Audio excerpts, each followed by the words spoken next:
Guys, I actually just deleted all my clips for the day, and I don't really have what I think, so I'm going to have to do something really quickly. And I'm going to show you how to solve a Rubik's Cube.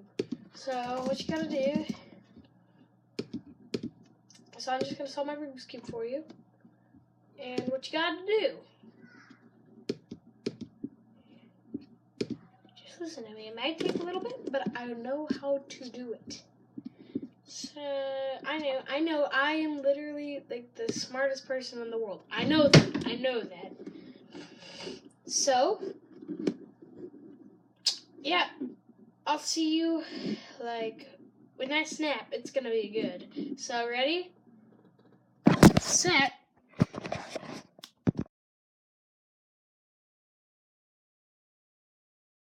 No way! Hey, it worked.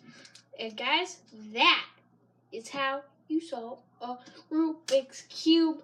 Thank you. Now I'll just do something really cool just to show off how smart I am, because only smart people can solve the Rubik's Cube.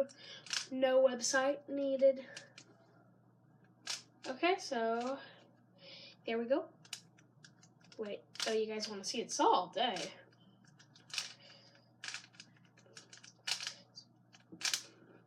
Sorry guys, I had to come up with a video really quick because I don't want to miss a day. I love you guys. Peace out. I'll see you tomorrow because it's every day, bro. Peace.